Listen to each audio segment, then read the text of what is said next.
मैं अक्सर शादी पढ़ते समय इस बात को कहता हूं कि दुनिया की सबसे पहली शादी बड़ी अद्भुत शादी थी। उसमें शादी को सोलोमनाइज करने वाला स्वयं परमेश्वर था और जितने मेहमान थे वो सारे जानवर थे। सारे पशु पक्षी सारे बराती और घराती थे, क्योंकि और कोई था ही नहीं, पहला जोड़ा था। और परमेश्वर ने उस पहले जोड़े को आशीष दी, फलों फूलों व पृथ्वी में भर जाओ। और वो बड़े। लेकिन मेरा एक सवाल है, संसार का पहला परिवार था जिसके अंदर 2 बेटे थे। सबसे पहला परिवार जो इस संसार का था उसमें 2 बेटे थे, कैन और हाबिल। कोई सोसाइटी नहीं थी, कोई संगत का बुरा असर नहीं कह सकते, किसी के साथ उनकी फेलोशिप नहीं थी, लेकिन फिर भी भाई ने भाई को मार दिया। किसी ने नहीं सिखाया, कोई किताब पढ़ने को लेकर उनके लिए नहीं थी, कोई गंदा लिटरेचर उनको नहीं था, कोई मीडिया नहीं था जिससे वो सीख सकते, लेकिन फिर भी भाई ने भाई को मार दिया। दोनों भाई अपने हिसाब से परमेश्वर के सामने अपने सैक्रिफाइस लेके आए थे, अपनी बलिदान लेके आए। परमेश्वर ने एक का ग्रहण कर लिया और एक का नहीं किया। और जब एक का नहीं किया तो उसको बुरा लगा, और जब उसको बुरा लगा तो परमेश्वर ने उससे बातें भी करी उत्पत्ति 4 अध्याय में कि तू इतना उदास क्यों है, यदि तू भला करे क्या तेरी भेंट स्वीकार नहीं की जाएगी। और परमेश्वर ने उसको हिदायत दी थी कि देख, पाप द्वार पर दुबका बैठा रहता है और उसकी लालसा तेरी ओर है और तू उसके ऊपर प्रभुता कर। लेकिन फिर भी कैन ने हाबिल को मार दिया। ये उसने कहां से सीखा? ये उसने कहां से सीखा? हथियार नहीं थे, हथियार जानवर को मारने तक का हथियार नहीं था। और जब परमेश्वर ने पहला बलिदान अदन के बगीचे में किया था तो उस समय कैन और हाबिल नहीं थे। कि अगर कैन ये देख सकता कि परमेश्वर ने एक जानवर की कैसे बलि करके उसकी खाल के वस्त्र आदम और हवा को पहनाए थे, फिर उसने कत्ल कैसे कर दिया? उसको मालूम कैसे चल गया कि इस प्रकार से अपने भाई को मारा जा सकता है? उसके अंदर कहां से ये विचार उठ गया कि मैं अपने भाई को मार दूं? अगर यही नहीं रहेगा तो मेरी अगले वर्ष जब मैं भेंट लेके आऊंगा तो मेरी ही स्वीकार करेगा। इसका सबसे बड़ा जिम्मेदार आदम था और हवा थी। वो फैमिली थी जिन्होंने, जब परमेश्वर ने उन्हें अदन के बगीचे से बाहर निकाल दिया, उन्होंने सारा समय चिड़चिड़, कुड़कुड़ और बुड़बुड़ करने में लगा। अगर आप बाइबल को ध्यान से पढ़ें,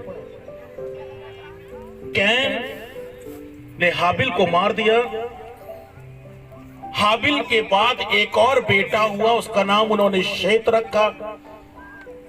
और शेत का एक बेटा हुआ, उसका नाम इनोश रखा गया। तब लोगों ने प्रार्थना करनी शुरू की। आदम और हवा ने प्रार्थना नहीं करी, कैन, हाबिल और शेत ने प्रार्थना नहीं करी, तीसरी पीढ़ी ने जाके प्रार्थना करी। तीसरी पीढ़ी ने, आदम और हवा ने गुस्से में अपना जीवन व्यतीत किया। 930 साल गुस्से में बिता दिए। कोई पारिवारिक प्रार्थना नहीं, कोई फैमिली डिवोशन नहीं, जबकि परमेश्वर की इच्छा ही यही थी कि वो इंसान के साथ फेलोशिप करे, इसीलिए तो रोज शाम को बाग एदन के अंदर आता था परमेश्वर, ताकि इंसान के साथ में फेलोशिप करे। लेकिन उसके बाद इंसान ने परमेश्वर के साथ अपने संबंध नहीं रखे, परमेश्वर के साथ वो जुड़ के नहीं रहा, और उसका सबसे बड़ा खामियाजा परिवार को भुगतना पड़ा। शैतान परिवार में एंटर हुआ। अभी अभी हम लोग बहुत अच्छी तरह से सीख रहे थे कि परमेश्वर ने आदम को एक काम कहा था कि तू अदन के बगीचे में उसकी रखवाली कर और उसमें काम कर। उसने ना तो रखवाली करी और ना ही काम किया, इसीलिए घास बहुत बड़ी बड़ी हो गई, और उस घास का सहारा लेकर छिप करके सांप बाग एदन के अंदर बड़े आराम से एंटर कर गया। हालांकि वो जगह उसके लिए नहीं थी, वो प्लेस उसके लिए नहीं था। वो जो जगह थी वो सिर्फ आदम और हवा के लिए थी। वो जो जगह थी वो सिर्फ परमेश्वर और आदम और हवा के मिलने की जगह थी, और उन्होंने अपनी जिम्मेदारियों को नहीं निभाया। अदन के बगीचे से बाहर निकालने के बाद उन्होंने अपनी गलती को स्वीकार नहीं किया, अपनी गलती को नहीं माना। आदम ने परमेश्वर को कहा, ये स्त्री जिसको तूने मुझे बना के दिया इसी ने पाप किया। हवा ने कहा, मैंने नहीं किया, इस सांप ने कराया। एक दूसरे के ऊपर दोष देते रहे, लेकिन क्षमा नहीं मानी। और उसके बाद भी अपने बच्चों को भी प्रार्थना करना नहीं सिखाया, अपने घर को प्रार्थना का घर नहीं बनाया, परमेश्वर के साथ संबंध सही नहीं बनाया। इसलिए संसार का पहला परिवार, उसकी शुरुआत एक कत्लेआम से होती है। भाई को भाई मार रहा है, यहां से बाइबल के पहले परिवार की शुरुआत होती है। लेकिन यह परमेश्वर की इच्छा नहीं है। सबोपदेशक 4 अध्याय में इस प्रकार से लिखा है, जो डोरी 3 धागों से बंधी होती है वो जल्दी नहीं टूटती। जब तक परिवार में परमेश्वर नहीं है, जब तक परमेश्वर नहीं है, जब तक हम परमेश्वर के साथ नहीं जुड़े हुए हैं। यहोशू की पुस्तक में एक अध्याय है, उसका नाम है अकान का पाप। 7 अध्याय। अकान ने पाप किया था, एक व्यक्ति ने पाप किया। परमेश्वर ने कहा था जब यरीहो का पतन होगा तो वहां पे सब कुछ नष्ट करना है, लेकिन अकान ने एक सोने की ईंट, चांदी का थोड़ी सी चांदी, थोड़े से वस्त्र उसने छिपा ली, और उसके एक व्यक्ति के पाप के कारण पूरे इस्राएलियों को हार का सामना करना पड़ा। और जब परमेश्वर से उन्होंने पूछा तो परमेश्वर ने कहा तुमने पाप किया है। और उसके बाद में चिट्ठियां डाली गई गोत्रों के हिसाब से, गोत्रों के पास परिवारों के हिसाब से। अकान की पर्ची निकली, और अकान को जब नष्ट किया गया तो अकेला अकान नष्ट नहीं किया गया। अकान के साथ में अकान के बीवी बच्चे, अकान की संपत्ति, अकान के जानवर तक, सब कुछ शहर से बाहर ले आके पथरावा करके मार दिए गए। जब परिवार के अंदर परमेश्वर की अनाज्ञाकारिता होती है, जब हम परमेश्वर की आज्ञा को नहीं मानते, तब हमारे परिवार बर्बाद होते हैं। जब हम परमेश्वर को अपने परिवार का मुखिया बना के नहीं रखते। अक्सर क्रिश्चियंस घरों के अंदर बाहरी एंटर पे एक तख्ती लिखी होती है, Christ is the head of this house. मैंने अक्सर घरों में लगी देखी। आजकल तो खैर फैशन ही बदल गया है। आजकल तो दीवारों के ऊपर कोई पेंटिंग या फोटो भी लगाने के लिए आजकल नई पीढ़ी अलाउ नहीं करती है। मैं एक जगह एक मेमोरी सर्विस से बोल रहा था, अब तो वो टाइम आ गया घरों में बुजुर्गों की फोटो दिखनी नहीं होनी, दीवार में फोटो ही लगाते, वॉल ही सब चेंज हो गया, अब नया फैशन आ गया। आर्किटेक्ट कहता है बिल्कुल प्लेन वॉल रहेगी, या कुछ नहीं लगाना, आगे बुजुर्गों की फोटो, साड़ी फोटो मिलनी नहीं लगता मैंने। जब हम बुजुर्ग होंगे हमारे बच्चों घर में पता नहीं चलना दादा खड़ा सिखाते तो। आज हमारे घरों में फिर भी फोटो मिल जाती है, लेकिन आने वाले समय में ऐसा नहीं होगा। समय बदल रहा है, परिवार बदल रहे हैं, परमेश्वर के साथ में संगति नहीं हो पा रही है, इसीलिए परिवार टूट रहे हैं। एक इनविटेशन शादी का एयरफोर्स ऑफिसर ने अपने ये पेपर में एक बहुत बड़ी कटिंग, 9 मई को लॉकडाउन के बीच में एक शादी हुई थी एयरफोर्स ऑफिसर की। तो ये दैनिक भास्कर मेरे मोबाइल में उसकी क्लिप हैगी और वो पूरी बड़ी न्यूज आई थी। उसने अपने ऑफिसर को इस प्रकार से कहा, मैं अपने ऊपर परमाणु बम गिराने जा रहा हूं। उसने अपने ऑफिसर को अपने शादी का कार्ड भेजा और कार्ड में लिखा था कि मैं अपने ऊपर परमाणु बम गिराने जा रहा हूं। आप मेरे मोबाइल में आप देख सकते हैं, मैं क्लिप आपको बाद में दिखा सकता हूं। और उसके ऑफिसर ने उसको इस प्रकार से लिखा, नरक में आपका स्वागत है।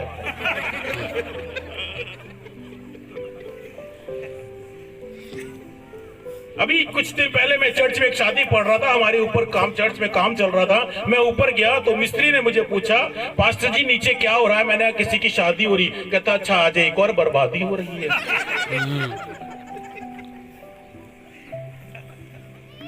ये लोगों की विचारधारा है परिवार के प्रति, शादी के प्रति। दुनिया में कहा जाता है शादी वो लड्डू जिसने खाया वो भी पछताया, जिसने नहीं खाया वो भी पछताया। लेकिन परिवार का जो बेस है वो दुनिया नहीं समझ पा रही। परिवार का बेस है। इब्रानियों के लेखक ने, हालांकि आज तक इब्रानियों का लेखक स्पष्ट नहीं हो पाया, जॉनसन भाई स्पष्ट अभी तक नहीं है, लेकिन मोस्ट प्रोबेबली कहा जाता है कि शायद पौलुस ने यह पत्री लिखी। लेकिन जिसने भी ये पत्री लिखी उसने एक बहुत खास महत्व को हमारे सामने रखा कि विवाह सबसे अधिक आदर के योग्य संबंध, सबसे अधिक। जब तक हमारे वैवाहिक जीवन के अंदर परमेश्वर नहीं होगा तब तक हमारे वैवाहिक जीवन में अनाज्ञाकारिता बनी रहेगी। हमारे बच्चे बर्बादी के डगर पर चलते रहेंगे।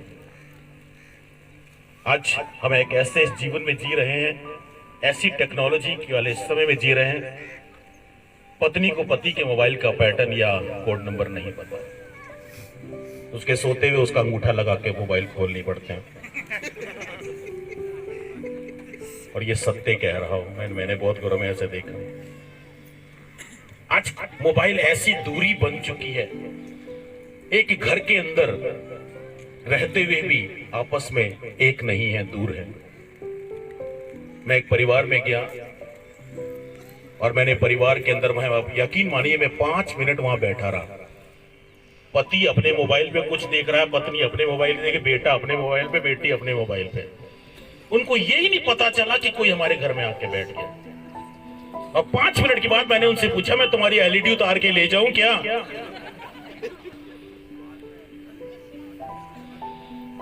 और तब उनको कह रहे भाई साहब आप कब आके बैठ गए?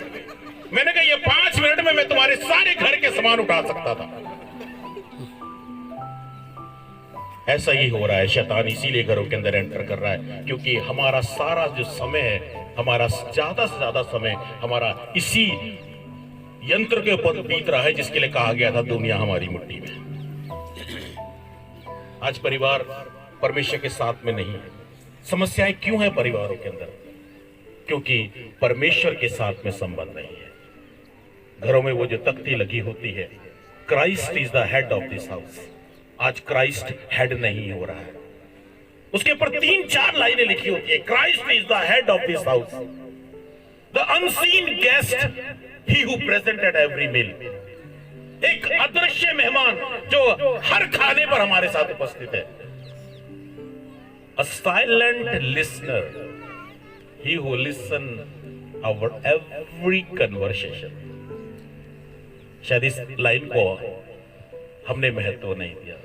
एक साइलेंट लिसनर है, चुपचाप से हमारे घर की सारी बातें सुनने वाला एक व्यक्ति है, वो है परमेश्वर जो हमारे घर में हमेशा मौजूद रहता है। अगर हम इस बात को हमेशा सीख ले कि उसकी अदृश्य उपस्थिति हमारे घरों में बनी हुई है, तो हमारे घरों के अंदर अनाज्ञाकारिता नहीं होगी, हमारे घरों के अंदर झगड़े नहीं होंगे, हमारे घरों के अंदर एक दूसरे की बुराइयां नहीं होंगी, हमारे घरों के अंदर कुड़कुड़ाहट नहीं होगी, हमारे घरों में प्रेम बना रहेगा, क्योंकि हमें मालूम है कि परमेश्वर हमारे घरों में है। वो समस्याओं की जड़ें हमें मालूम होने चाहिए कि हमारे परिवार क्यों टूट रहे हैं। आप जानते हैं, पिछले 10 महीनों में आप सर्वे उठा के पढ़े, पिछले 10 महीनों के अंदर दुनिया में सबसे ज्यादा अगर कुछ हुआ है तो वो डाइवोर्स हुए, सबसे ज्यादा डाइवोर्स हुए। उसका रीजन यही था कि इस लॉकडाउन के अंदर ज्यादा से ज्यादा पति पत्नी घर के अंदर इकट्ठे रहे। ये रीजन दिया गया पेपर में कि ज्यादा से ज्यादा समय इकट्ठे रहे और एक दूसरे के प्रति झगड़े हुए, और उसके कारण सबसे ज्यादा डाइवोर्स हुए। ऑक्सफोर्ड यूनिवर्सिटी का मैं एक सर्वे पढ़ रहा था, वहां पे एक नया चैप्टर शुरू किया जा रहा है, द फैमिली। अब जरूरत महसूस हो रही है, अब एक जरूरत महसूस हो रही है फैमिली को सिखाने की, परिवार को बताने की। परिवारों के अंदर एकता नहीं है, परिवार में पति पत्नी को समझ नहीं पा रहे हैं, पत्नी पति को समझ नहीं पा रहे हैं, और वो इसका रीजन यही है कि हम परमेश्वर से दूर होते जा रहे हैं। घरों में हमारी प्रार्थना नहीं होती, सारी बातों के लिए समय होता है, प्रार्थना के लिए समय नहीं होता, और अगर समय भी होता है तो हम परमेश्वर के लिए ऐसा समय देते हैं जो दिन का बिल्कुल आखिरी वाला समय है, जब ना तो आंखें खुलती हैं पर मुंह खुलता है, तो जब भाई के लिए खुलता है।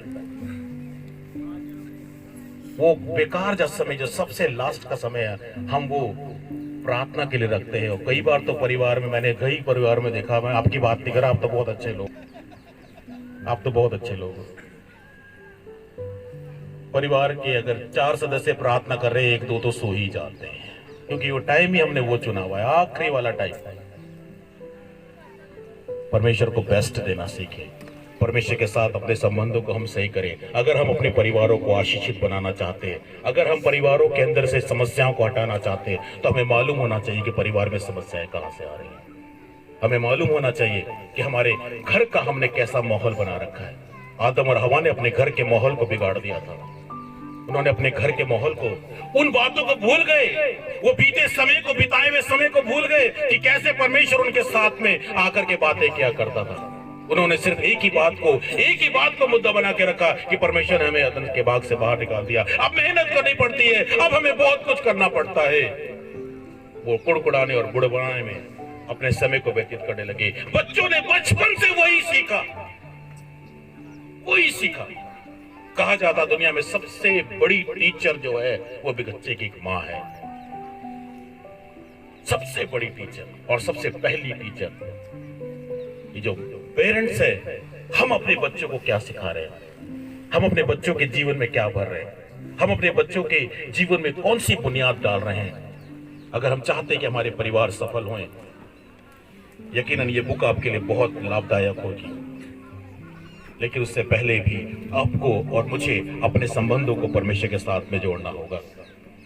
अगर हमारा संबंध हमारे परमेश्वर के साथ में जुड़ गया, हमारा परिवार मजबूत होगा, और जिसका परिवार मजबूत है वो कहीं पर भी किसी भी परिस्थिति में खड़ा रह सकता है। किसी ने बहुत अच्छा कहा, यह आखिरी बोल के खत्म करूंगा, किसी ने बहुत अच्छा कहा, जो घुटने परमेश्वर के सामने झुकना सीख जाते हैं, वो परिस्थितियों में खड़े होना भी सीख जाते हैं। परमेश्वर के सामने झुके, परमेश्वर से प्रार्थना करें और बेस्ट दें परमेश्वर को, ताकि हमारे घरों के अंदर समस्या नहीं, सिर्फ परमेश्वर दिखाई दे। प्रभु आपको आशीष दे।